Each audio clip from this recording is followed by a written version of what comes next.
Eu sou o bom pastor, diz o Senhor. Eu conheço as minhas ovelhas e elas me conhecem a mim. Aleluia. Aleluia, aleluia, aleluia, aleluia, aleluia, aleluia, aleluia, aleluia.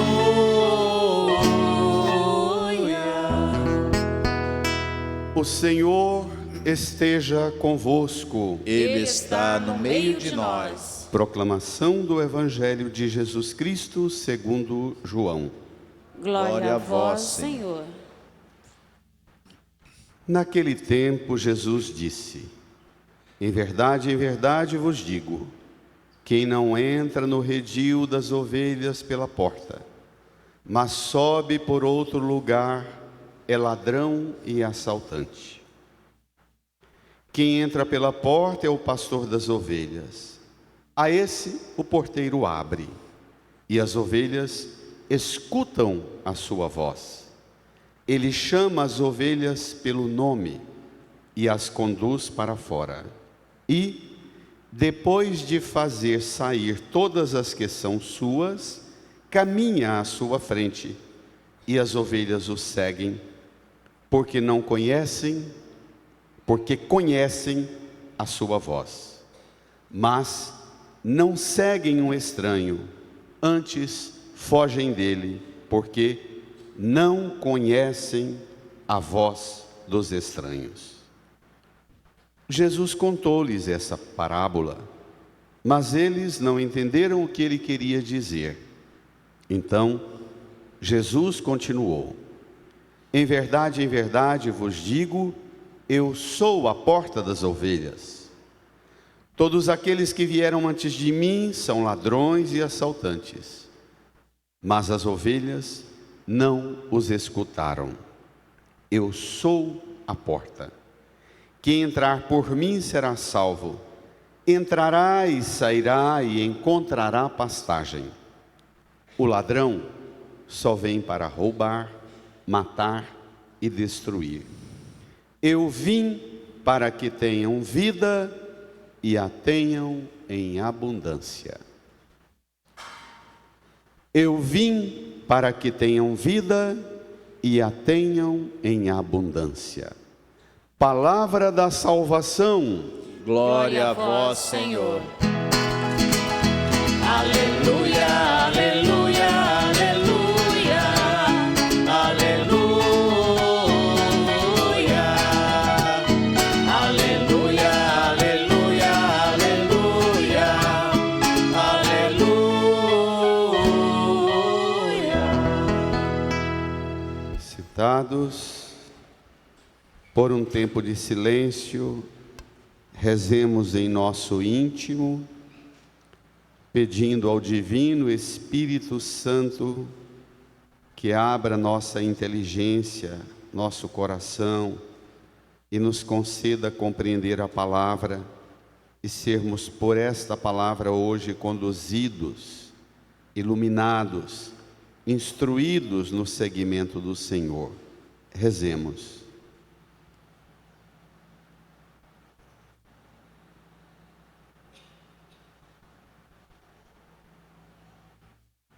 Amém. Irmãs e irmãos, percorremos por essas semanas o caminho pascal. A Igreja, desde tempos primitivos da fé cristã, orienta que estes 50 dias, da Páscoa até Pentecostes, nós deveríamos vivê-los com tamanha intensidade que deveria configurar para nós como se fosse um único dia. Tamanha empolgação, o ardor, a intensidade para mergulhar na realidade nova desse mistério que Cristo nos garante. Uma realidade nova que nós temos dificuldades de atravessar para a realidade nova. Nós nos habituamos a fórmulas antigas e não damos conta do modo novo como Cristo se apresenta e, mais ainda, como Cristo ressuscitado se manifesta em nossa vida. Eu inicio nossa meditação exatamente com um versículo do Evangelho, o versículo 6. Entre as duas parábolas que Jesus conta, diz assim: Jesus contou-lhes esta parábola, mas eles não entenderam o que ele queria dizer. Domingo passado, Jesus deu uma bronca nos discípulos, dizendo: como sois sem inteligência e lentos para crer em tudo que os profetas falaram. Hoje, continuam os discípulos com a dificuldade. Tudo parece obscuro e será sempre obscuro para a antiga forma de ensino da fé. Para compreender Jesus é preciso libertar-se e liberar-se para a nova forma de comunicação da fé.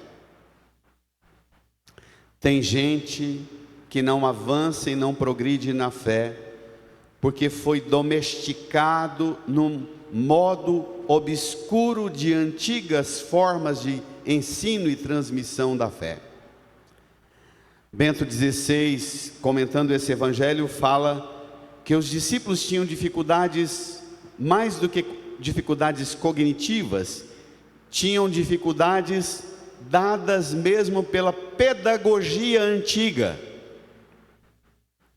Diz Bento: nós hoje temos uma situação privilegiada, porque quando os discípulos estavam com Jesus nesse capítulo 10, eles ainda não tinham experimentado a graça de mergulhar em dois soberanos dons que Cristo nos oferece.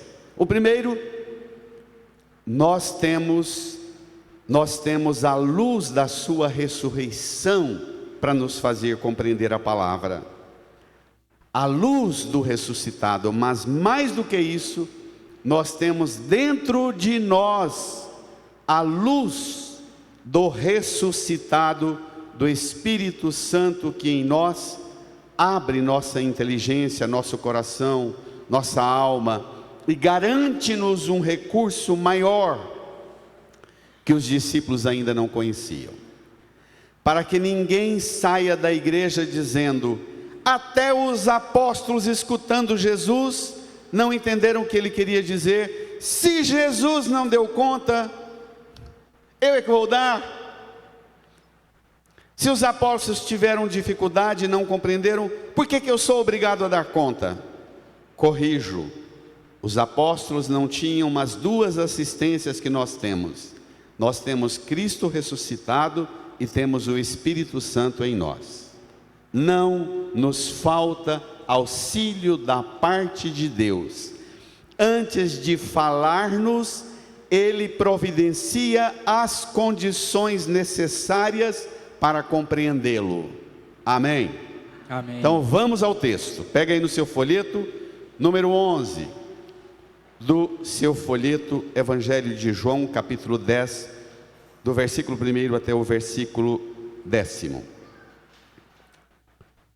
Bom lembrar que este texto tão poético, em que Jesus se apresenta como bom pastor e como a porta, esse texto que inspirou artistas, quem já viajou pelo mundo da arte, particularmente da arte religiosa, e quem já pôde contemplar os grandes mosaicos das igrejas de Ravenna, tem um dos mosaicos esplendorosos, que é o do Bom Pastor, um dos mais eloquentes painéis da arte cristã, representando exatamente Jesus, o Bom Pastor.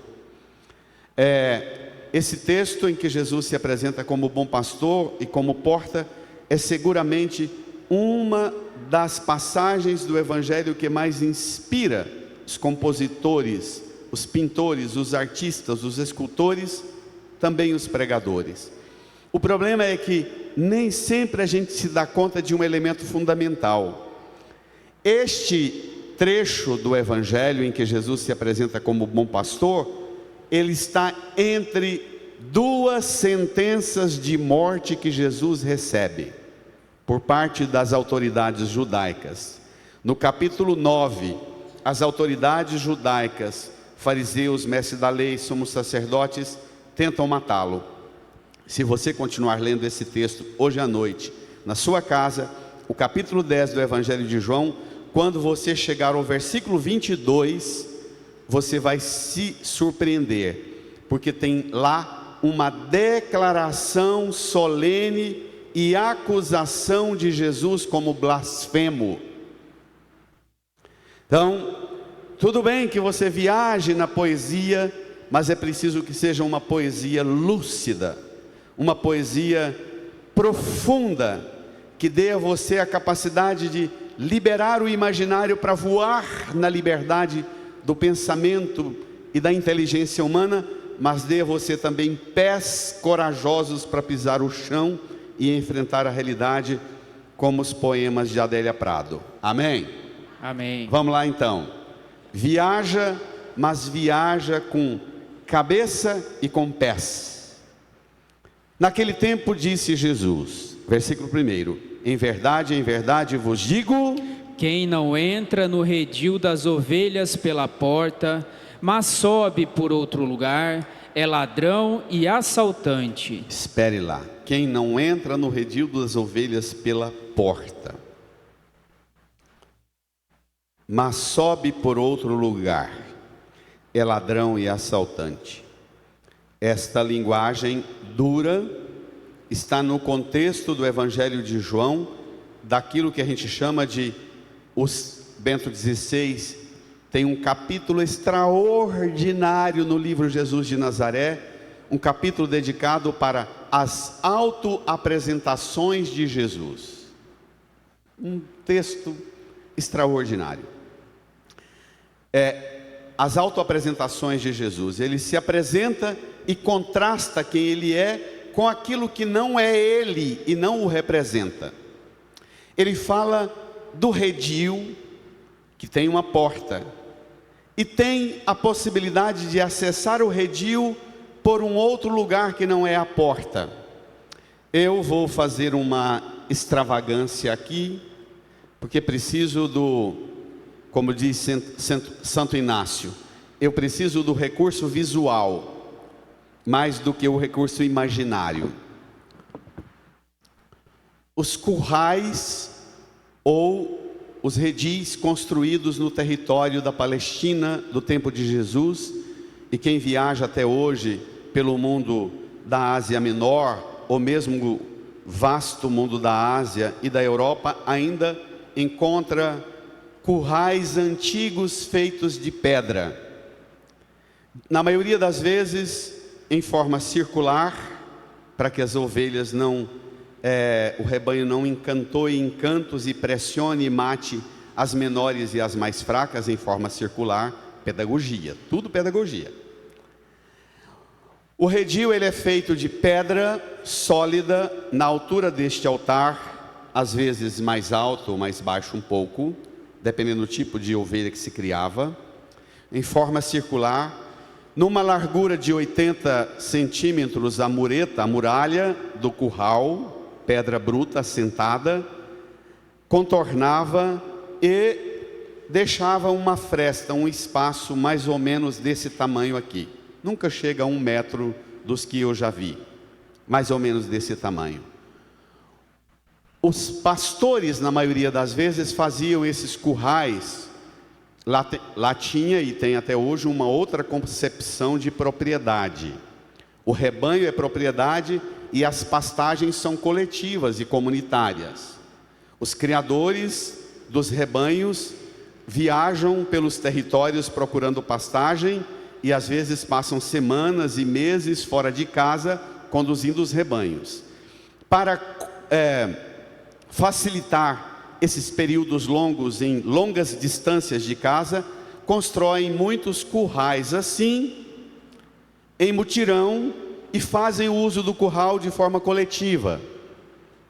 Daqui a pouco a gente volta a isso. Mas a cena impactante é que o pastor, depois de colocar o rebanho lá dentro, colocava uma pedra aqui e sentava sobre ela. E ele, o pastor, se tornava emblematicamente a porta do curral. Às vezes, no cansaço, na exaustão, escorava a cabeça do lado, atentíssimo, cochilava ou dormia. Em situações de extremo cansaço, o rebanho às vezes era atacado por ladrões, assaltantes, mercenários, que roubavam as ovelhas, subindo por outro lugar. A técnica consistia em, nas horas mais pesadas possíveis do sono do pastor, os ladrões vinham, subiam por um outro lugar, pegava a ovelha. Vou usar uma imagem dura para as crianças, depois vocês diminuam o impacto. Torcia o pescoço da ovelha, desacordava ela ou mesmo matava e jogava para fora. Saltava para fora, pegava a ovelha desacordada ou mesmo morta, punha no ombro, corria e vendia a carne, sem nenhum interesse de zelo pelo rebanho, sem nenhuma responsabilidade para com a dor do rebanho. Só lhe restava isso.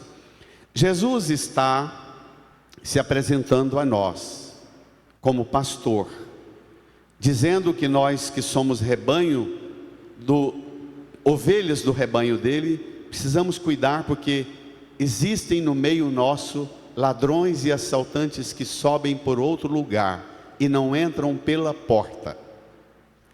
A igreja é a metáfora do curral, a porta por onde o pastor e o rebanho passa, e o próprio pastor é porta. Mas tem quem sobe por outro lugar. O que é que te lembra essa ideia de sobe por um outro lugar? Vou falar coisas difíceis, tá? Difíceis para mim, principalmente. Sobe por outro lugar. Entra na sua casa e entra na igreja pela antena parabólica, pela internet, pela antena da internet. Os pregadores de internet que sobem por outro lugar acessam você nas suas carências e no seu desejo de conhecer as coisas, e os pastores começam a te alimentar com os videozinhos, ou os videozões, com as pregações e com o conteúdo que te arranca e te rouba do curral do rebanho de Cristo. Está claro? Estão entendendo? Não são poucos. As características dos ladrões e dos assaltantes contrastam com a característica do pastor. Versículo 2. Quem entra pela porta é o pastor das ovelhas. O pastor, portanto, entra pela porta, ele é um com o rebanho. O ladrão, o assaltante, não. Versículo 3, tem uma terceira categoria. Tem o pastor, tem o ladrão, que é também assaltante. Tem uma terceira categoria. A este, quer dizer, ao pastor, o porteiro abre, e as ovelhas escutam a sua voz. Igreja, reage. Ele chama as ovelhas pelo nome e as conduz para fora. E depois de fazer sair todas as que são suas, lê, igreja, caminha à sua frente e as ovelhas o seguem, porque conhecem a sua voz. As ovelhas o seguem porque conhecem a sua voz. Pode pegar pesado? Você conhece a voz de Jesus? Ou qualquer ruído religioso, apelativo, emocional, te seduz e te faz desviar por outras rotas? O que te conduz ao sentimento de pertença ao rebanho, a ser ovelha do rebanho de Cristo e Ele, o único pastor? E o que fatalmente te arrasta para por outros sons e outras vozes? Jesus diz que o porteiro abre, o pastor entra, O pastor entra, as ovelhas escutam a voz do pastor, o pastor chama as ovelhas pelo nome, as conduz para fora ou para dentro, e depois de fazer sair todas as que são suas, caminha à sua frente, e as ovelhas o seguem. Olhe para cá, 3 verbos poderosos para conduzir você, 3 critérios poderosos para,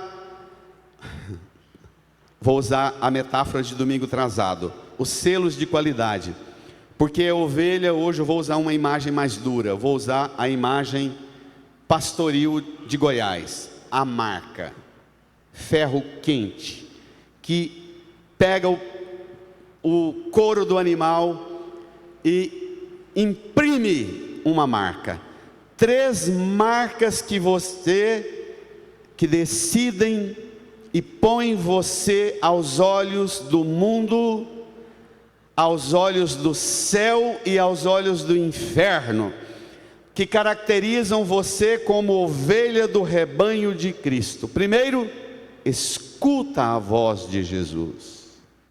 Segundo, conhece a voz de Jesus. Terceiro, segue Jesus. Nós pregadores nos tornamos fatalmente pregadores de internet. E a arte da pregação da internet é trabalhar, diz a ciência poderosa do marketing, é que o marketing parte de uma premissa fundamental: qual é o seu sofrimento? E em que eu posso me apresentar a você como quem tem o remédio para cessar o seu sofrimento. A base, isso é um termo usado em cursos de marketing. Qual é o homem do marketing, o homem do mercado, que tem que saber qual é a sua dor e se oferecer para resolver a sua dor. Nós pregadores de internet, às vezes entramos na sua vida e entramos na sua vida a partir da sua dor, ainda que essa dor seja um sonho tão grandioso e tão poético, que de tanto que esse sonho é grande, ele se tornou um peso, uma dor, e você precisa de ajuda para realizar esse sonho. Procura a igreja, procura pregadores, livros de autoajuda e coaches e assim por diante. Jesus diz que ele não é um coach, ele não é uma autoajuda, ele é uma relação.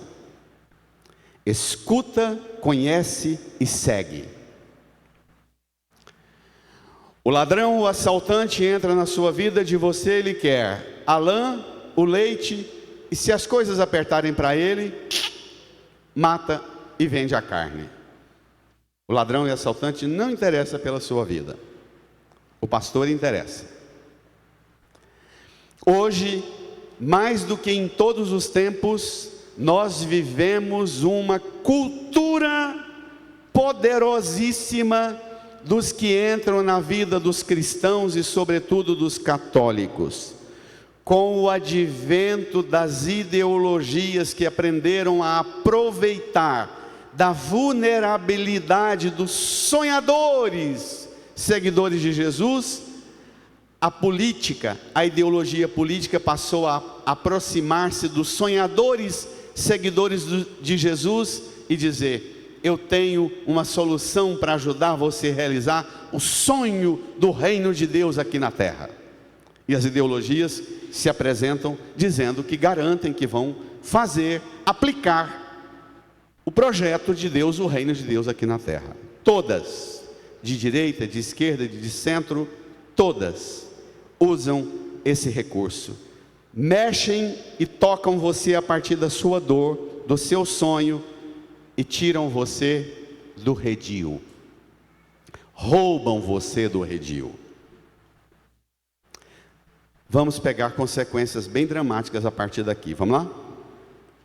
Versículo 5. Mas não seguem um estranho, leiam, igreja. Antes fogem dela, porque não conhecem a voz dos estranhos. Vai. Jesus contou-lhes esta parábola, mas eles não entenderam o que ele queria dizer. Por que é que eles não entenderam? Eu comecei minha pregação aí. Porque tudo é obscuro para a antiga forma de ensino da fé. Se não entrar na nova forma do ensino da fé, vai continuar indo na igreja, escutando pregação, lendo o Evangelho, fazendo a leitura orante do Evangelho e voltando para casa e enfrentando a vida sempre como alguém que não compreende o que Jesus fala. Sabe tudo dos problemas e das dificuldades, mas não sabe o que Deus lhe fala. Os discípulos estão atrofiados numa forma obscura, antiga de transmissão da fé.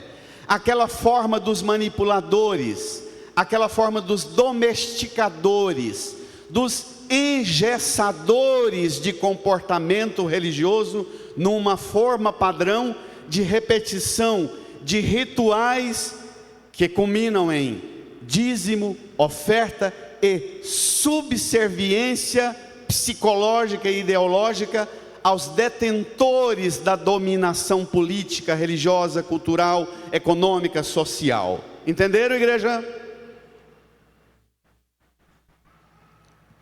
Se não der um salto, vai continuar sendo cristão que não entende. E nós, os pregadores, nós entramos na vida sua porque você acha mais fácil acessar-nos do que acessar Cristo. Aí nós, pregadores de internet, manipulamos você, transformamos você fidelizado a nós, e você começa a brigar com o mundo para nos defender. Ai de quem fala mal de nós. E os pregadores de internet, para entrarem na sua vida, a primeira coisa que eles fazem é fazer você acreditar neles com fúria sentimental e emocional e tomar coragem à pedagogia de Freud e de Marx. Qual é a filosofia, a base do pensamento freudiano e marxista? É a filosofia da suspeita. Levante dúvida, levante suspeita.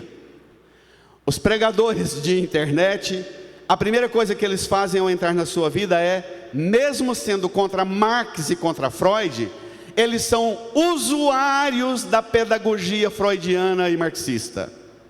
A filosofia, a pedagogia da suspeita. Os pregadores de internet só alcançamos os milhões que alcançamos porque nós colocamos em você uma raiva da igreja, do Papa, seja ele Francisco, Bento ou Leão, raiva dos bispos, raiva da paróquia, raiva da comunidade, porque a gente passa a ser um fidelizado ao ladrão e assaltante, que mima o nosso ego com mensagenzinhas e com discursos que cutucam a nossa emoção ferida, o nosso sentimento ferido. Está claro, igreja? Está claro? Agora vem. Como sair dessa engrenagem do mal que se instaurou dentro do cristianismo e dentro da igreja católica? Vamos lá?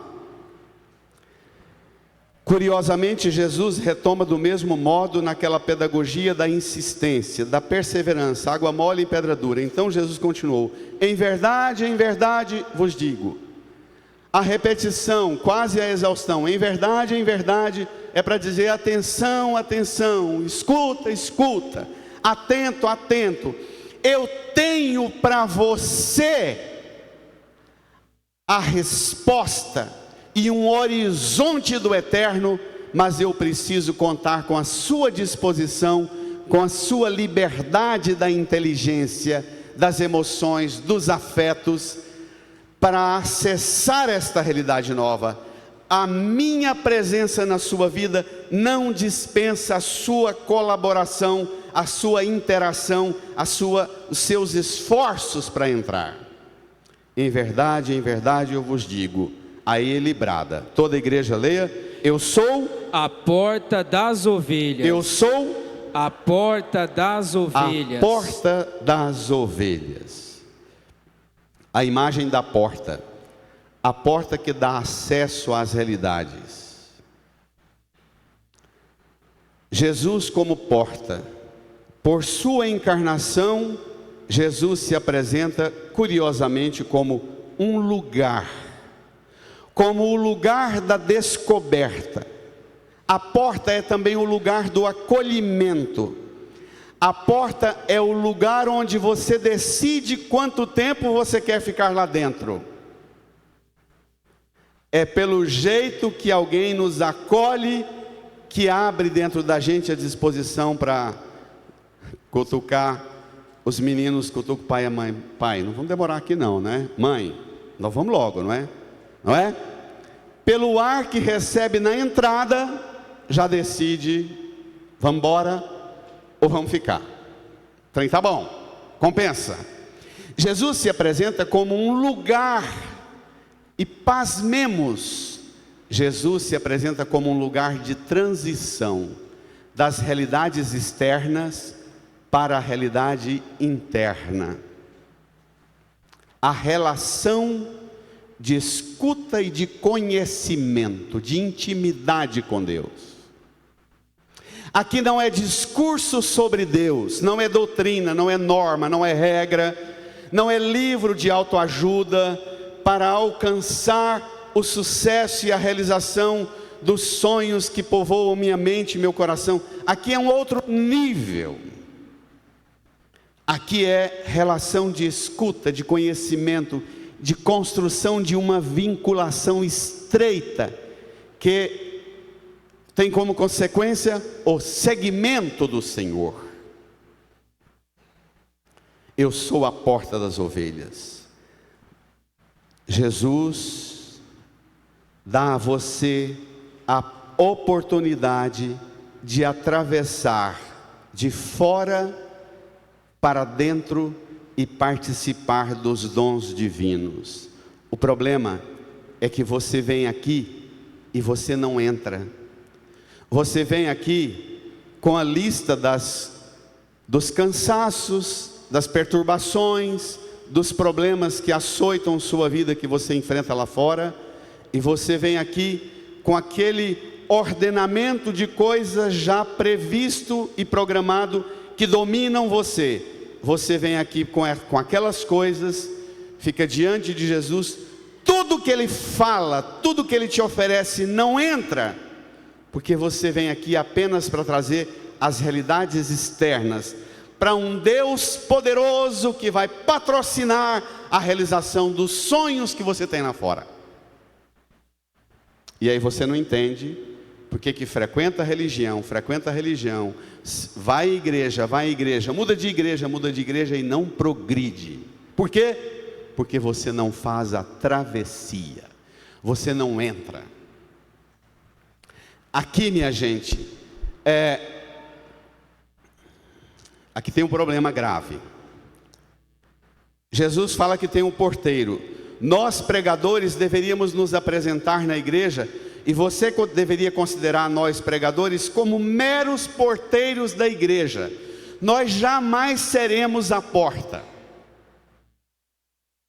Pode ser o pregador que a indústria religiosa, que pegou o apelo do mercado religioso com o marketing, que promove, patrocina e financia os pregadores de internet, gerando performances assim, estética. Um amigo meu, o padre Zé Willer, fala de uma cosmética religiosa, uma fachada, na forma de vestir, de se apresentar, no tom de voz, os cenários impecáveis que você fala, será que é do Brasil isso aqui? Será que de onde que é isso? Aqui no Brasil nem tem esse padrão de padre, de freira e de leigo falando do evangelho, nem parece ser daqui. Nós, pregadores, não deveríamos entrar na sua vida senão para ser porteiros, para te conduzir até a porta e dizer, a porta é essa. Só ela te garante a travessia e a participação na realidade interna. O problema é que faz parte da doença do mundo, da carência do mundo, da desordem do mundo, querer apenas um porteiro que pega umas bençãozinhas, me dá para me proteger e me fazer alcançar as realidades de fora. A gente não quer a realidade de dentro. O que tem lá dentro que lá fora não tem? Vamos ver? Você vai ficar muito tocado com o que vem agora. Cada vez que ele fala de si, ele contrapõe, retomando os ladrões e assaltantes. Ele diz uma das coisas mais duras, que alguém muito romântico diria, isso nem parece com Jesus, mas é uma das mais profundas e belas verdades que ele nos diz. Versículo 8: todos aqueles que vieram, leia a igreja, antes de mim são ladrões e assaltantes, mas as ovelhas não os escutaram. As ovelhas não os escutaram. Todos os que vieram antes de mim são ladrões e assaltantes. De você quer dízimo, oferta, lã, leite, e se precisar, te mata e vende a carne. Não interessa. A diferença de Jesus é que Ele é a porta e te garante a travessia para uma realidade diferente daquela que os ladrões e assaltantes. Eu fico sempre imaginando o semblante dos fariseus, dos mestres da lei, dos doutores da lei, dos anciãos, dos membros do sinédrio, escutando Jesus dizer: todos aqueles que vieram antes de mim são ladrões e assaltantes. E eles deviam olhar para Jesus com tanta fúria, com tanta raiva, com tanto ódio. Nós temos que eliminar. Não é à toa que nós paramos a nossa leitura, estamos chegando no versículo 10, e no versículo 22 vai acontecer a declaração solene e acusação de blasfêmia. As autoridades acusam Jesus do mais alto grau que autorizam as autoridades de apedrejamento. Declaram morte, procuram prendê-lo. E agora ele diz o que ele pode realizar, que ladrão nenhum, assaltante nenhum pode. Ou, vamos lá? Versículo 9. Igreja, reage. Eu sou a porta. Vai. Quem entrar por mim será salvo. Vai. Entrará e sairá e encontrará pastagem. Eu sou a porta. Quem entrar por mim será o quê? Salvo. Salvação. O problema é que nós não entendemos o que é salvação. A gente pensa que salvação é salvar a gente das dificuldades de realizar os sonhos da gente lá fora. Mas salvação aqui é fazer com que a gente atravesse e participe das glórias e das alegrias eternas em Deus. O drama, os ladrões e assaltantes das igrejas, das religiões e da igreja católica só alcançam o sucesso que alcançam porque nós somos um mundo que não nos interessamos pelo tema da salvação. Quando esses pregadores de internet falam demais do céu e do inferno, é para passar medo em você, para fazer você votar nos candidatos que eles apoiam. Não é para salvar você, é para terminar de escravizar você. E Jesus diz que eu sou a porta, quem entrar por mim, entrará e sairá.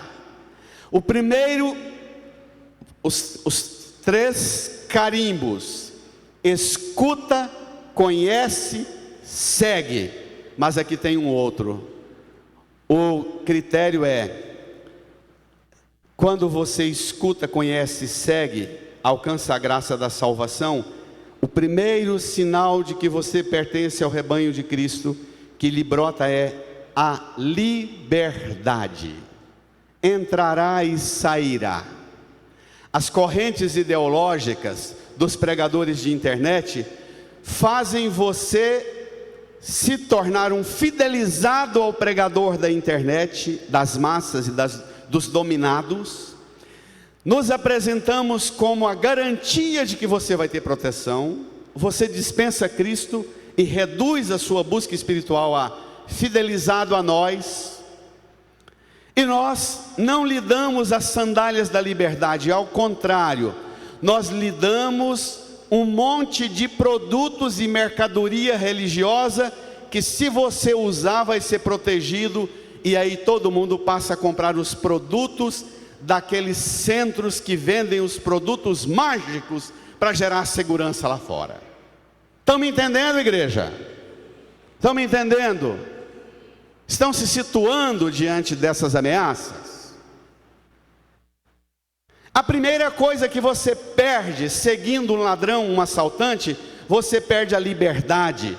Você toma raiva da igreja, raiva do Papa, dos bispos, da sua paróquia, da sua comunidade, do seu padre. E você passa, como ele sobe por um outro lugar, você passa a pensar que tem acesso a Deus por um outro lugar. Entenderam?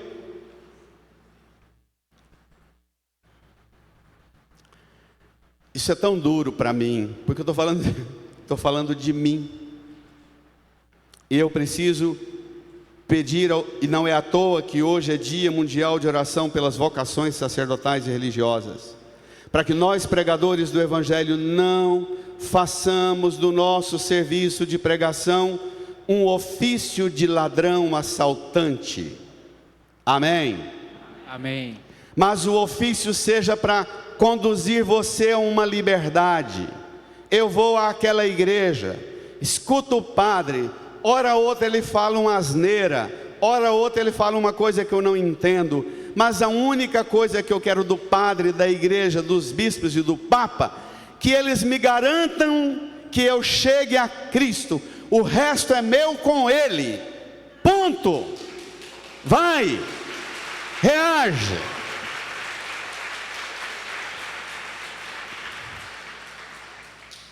O primeiro sinal de que o ladrão e o assaltante está começando a manipular você é a filosofia da suspeita, a filosofia da dúvida.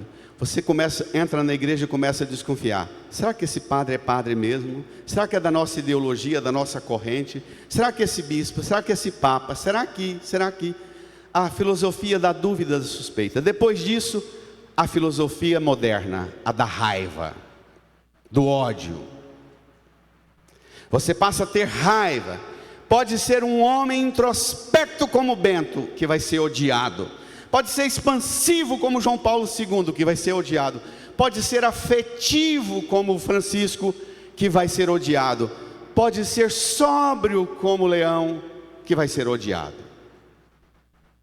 Porque o ladrão e o assaltante precisa alimentar você com a raiva. É mecanismo de dominação. As redes precisam. As redes não funcionam se não aparecerem sons, cenas, movimentos e palavras que ativam raiva. Até quando a gente gosta demais, é porque está falando mal de alguma coisa que a gente tem raiva demais. Mas é sempre alimentando raiva, ódio, suspeita. Jesus não, é porta, entrará e sairá e encontra pastagem. Liberdade. Escuta, conhece, segue e é livre. Versículo 10. Ele não deixa de fazer a dobradinha o tempo inteiro. Leiam. O ladrão só vem para roubar, matar e destruir. Eu vim para que tenham vida e a tenham em abundância. Permitam-me, diz Bento XVI, no livro Jesus de Nazaré e em muitos escritos dele. Ele tem uma série de escritos que ele escreveu para um grande pensador do materialismo dialético do marxismo, que é extraordinário o texto, pesadíssimo porque de altíssimo nível. Bento XVI diz que nos últimos 300 anos, o advento das novas concepções da república, das democracias modernas, quando nós encerramos e descobrimos que o regime feudal realmente não era mais uma resposta que dava conta de organizar e sustentar as sociedades que se desenvolviam e as populações que multiplicavam-se tanto. Diz Bento, nos últimos 300 anos, mais ainda nos últimos 200 anos e mais ainda nos últimos 100 anos, nós não tivemos movimentos mais poderosos do que as correntes ideológicas que se serviram das religiões, do cristianismo e da fé católica, exatamente apresentando para você em que consiste a vida em abundância. O marxismo propõe a vida abundante de todo mundo ser igual, vivendo com o mínimo. O liberalismo moderno propõe ao contrário. Não. Você vale se você consome. Se você não é consumidor, você não presta. Se você não compra hoje, você não é gente. Você só é gente pelo critério do consumismo. Nem o materialismo marxista e nem o materialismo compulsivo e consumista são base para dizer a mim e a você em que consiste a vida em abundância. Para preveni-lo, Bento XVI diz: a vida em abundância consiste em a vida em Deus, com Deus, para Deus e na comunhão com Deus. Esta é a vida abundante, que tem consequências. Ao encontrar Deus, buscai primeiro o reino de Deus e a sua justiça, e tudo mais será acrescentado. O acréscimo vem. O problema é que a cultura moderna do pensamento atual da vida em abundante chegou ao extremo do que nós estamos vivendo hoje. E permitam-me, eu já vou concluindo. Olhe para a cruz. Para você, o que é a vida em abundância que você procura? O que Jesus te oferece é a vida em abundância ou é a compulsão consumista, ambiciosa, vaidosa, narcisista, de um mundo tomado de ambição desordenada, que ninguém tem limite para o tanto de ter, e possuir, e prazer. Quem decide para você o que é a vida em abundância?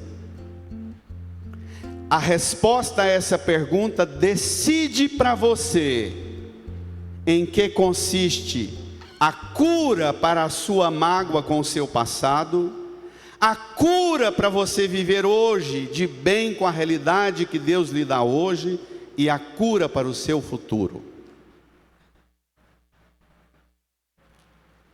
Nós vivemos esta semana estudando sobre essa concepção de vida em abundância. Eu li uma coisa que me tocou profundamente. Um antropólogo usa uma expressão: nós vivemos sob o domínio da engenharia do vício. Primeiro foi a televisão nos domesticando, nos dominando.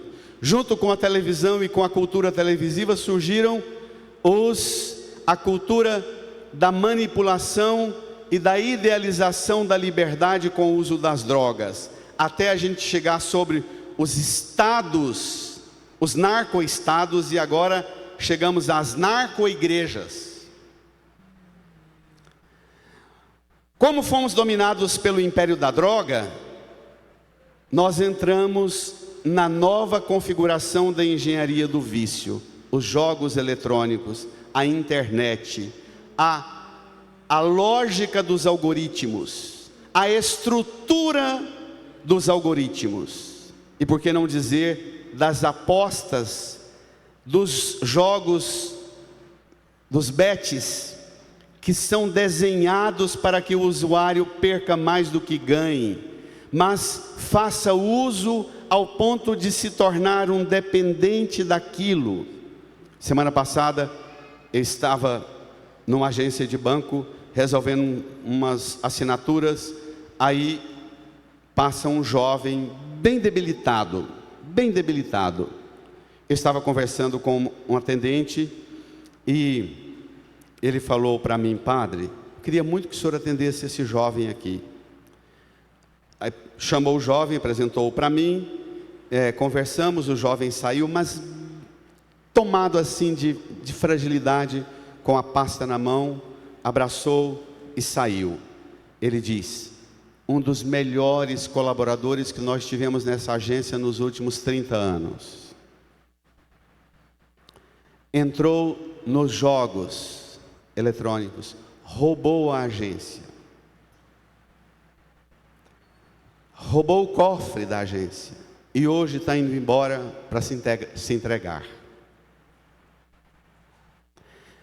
Junto a isso, minha gente, não são poucos, há poucos dias, um médico, casal de médicos top, desses grandes torres da medicina moderna que tem em Goiânia, top, vieram do sul, montaram um apartamento de milhões, carros de milhões, o escritório dos dois de milhões.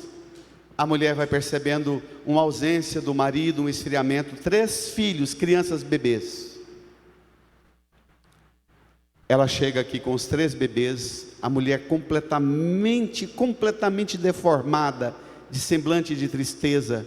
Falei: o que está acontecendo? Ela diz: vim aqui para despedir porque nós perdemos tudo. Meu pai e minha mãe estão vindo buscar. Perdemos o apartamento de milhões, os carros e tudo, porque o marido entrou no vício dos jogos. Pois tudo. Hoje, portanto, o que é a vida em abundância? São os jogos eletrônicos, o tigrinho. Você pode estar vendo o que for na internet, pesquisando o que for na internet, salvar somente sites sadios e decentes, mas se você abre o celular, vai aparecer a propaganda do tigrinho, não vai não? Como apelação dizendo para você que a vida abundante pode te dar agora, entra aqui. Os governos não fiscalizam porque se beneficiam com essa lógica dos jogos eletrônicos e são financiados e patrocinados por ele. A lógica e o sistema dos jogos financiam a publicidade e a propaganda apelativa deles e o elogio e a bajulação aos governos.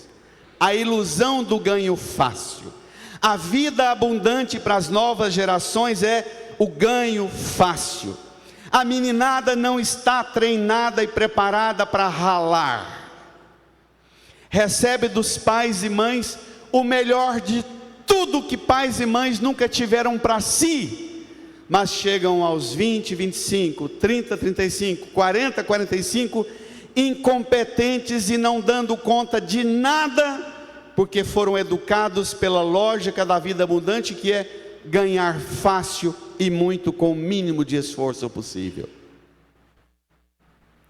Ande pelo setor sul e pelo setor marista. Como é que os filhos e netos ganham? Às vezes pegando o cartão do vô e da avó, do pai e da mãe. Conheço tantos aqui que apresentam o sonho que eu tenho: montar um escritório, uma loja disso, um comércio disso.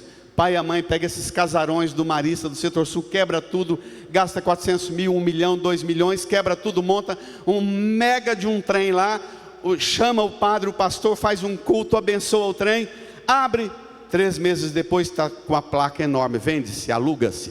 Por quê? Porque assim que começou a trabalhar, precisava ralar.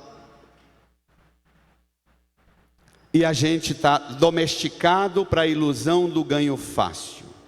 O algoritmo, a estrutura das apostas, a ilusão do consumismo, a engenharia do vício é compatível com a mesma dependência química. Quem trabalha na saúde lida com os dramas pavorosos dos vícios nos jogos, e agora nós alcançamos o mais escabroso dos dados da estrutura da vida fácil no Brasil. O país que cobra as maiores taxas de impostos do mundo, pagamos altíssimas taxas de impostos, justificadas para se tornarem benefícios sociais, para ajudar os pobres, e os pobres endividando as famílias pobres, jogando no tigrinho. Isso existe? Existe.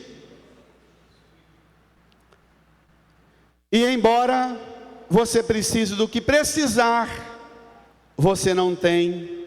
Você pode ter o dinheiro que for para fazer a reforma na sua casa, mas você não acha mão de obra. Por quê? Porque a mão de obra está sentada com o celular, jogando os joguinhos do tigrinho, com os benefícios. Amém, igreja? Eu ia falar um palavrão aqui, não vou falar não.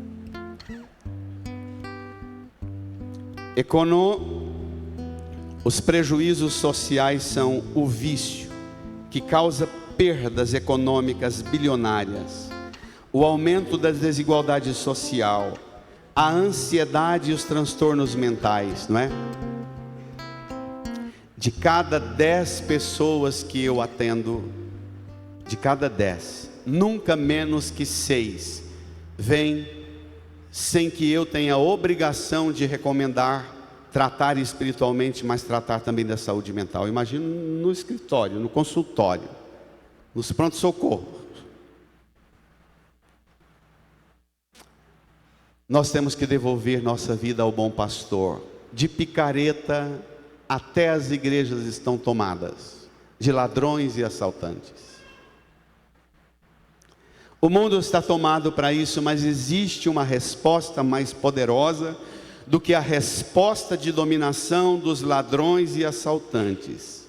Nós precisamos sair daqui hoje dizendo o seguinte: tem porta, uma porta que nos acolhe, uma porta que nos abriga, uma porta que nos faz entrar e participar da vida dos dons divinos, e esta porta ela não fecha, porque ela é a porta do amor que se faz presença, que nos busca, que nos procura, que nos conhece, que fala conosco, que nos chama pelo nome, que cuida de nós, que pagou por nós o preço da nossa salvação.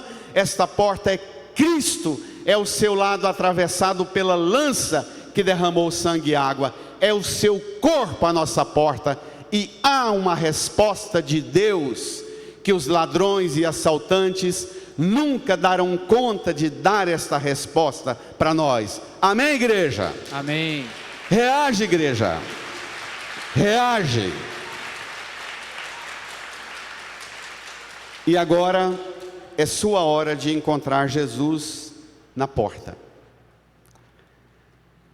Na porta das suas travessias que você precisa fazer e você tem tido dificuldade.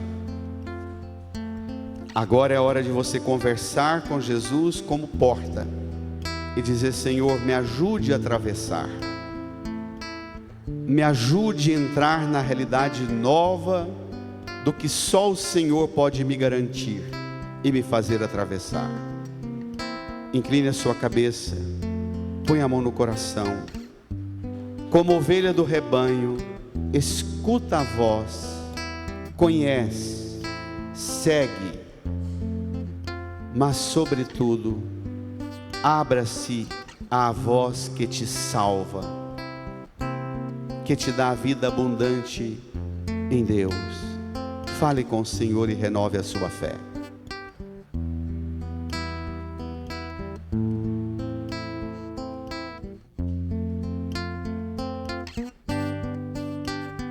Tu és, Senhor, o meu pastor, por isso nada em minha vida faltará. Tu és, Senhor, o meu pastor, por isso nada em minha vida faltará, nada faltará. Nos caminhos mais seguros, junto dele eu vou, e para sempre o seu nome eu honrarei. Se eu encontro 1000 abismos, nos caminhos eu vou, segurança sempre tenho em suas mãos. Tu és Senhor. Tu és Senhor. Vamos cantar? O meu pastor. Por isso nada em minha vida. Por isso nada em minha vida faltará. Canta, igreja. Tu és Senhor, o meu pastor. Por isso nada em minha Fiquemos de pé. vida Olhe para a cruz. faltará. Estenda a sua Nada mão. faltará. Deixe o folheto no banco, estenda as suas mãos aqui para a cruz de Jesus. Reze comigo, Senhor Jesus. Senhor Jesus, Eu creio firmemente eu creio firmemente nesta palavra nesta palavra que ouvimos e meditamos. que ouvimos e meditamos. O Senhor é a porta, O Senhor é a porta, é o pastor, é o pastor, é o redil é o redil que nos abriga, que nos abriga, nos protege, nos protege, nos guarda. nos guarda. É a pastagem É a pastagem que nos alimenta. que os alimenta. É a fonte É a fonte que vence nossa secura. que vence nossa Senhor. Obrigado, Jesus, Obrigado, Jesus, por vir ao nosso encontro, por vir ao nosso encontro, socorrer-nos socorrer em nossas em fragilidades, nossas fragilidades, em nossas necessidades, em nossas necessidades, e abrir-nos e abrir para uma nova realidade, para uma nova a realidade, porta que nos faz a porta que nos faz atravessar atravessar para a realidade de Deus, para a realidade de Deus, a amizade com Deus, a amizade com a Deus, comunhão com Deus. a comunhão com Deus. Obrigado, Jesus. Obrigado, Jesus. Creio firmemente Creio firmemente nesta palavra nesta palavra e vou seguir seus passos. e vou seguir seus passos De bom pastor de bom pastor que deu a vida por mim, que deu a vida por pela mim, minha salvação. pela minha salvação. Obrigado, Jesus. Obrigado, Jesus. Põe a mão no seu coração, incline a sua cabeça. Faça o seu louvor, o seu agradecimento a Jesus por tudo que você recebe dele, por tudo que dele você alcança como auxílio, cuidando e amando você como ovelha do rebanho de Deus. Agradeça, Jesus. Obrigado, Senhor. Te louvamos, te glorificamos por nos tratar assim, nos amar assim. Amém, Jesus. Amém. Amém, igreja. Amém. A paz do Senhor esteja sempre convosco. O amor de Cristo nos uniu.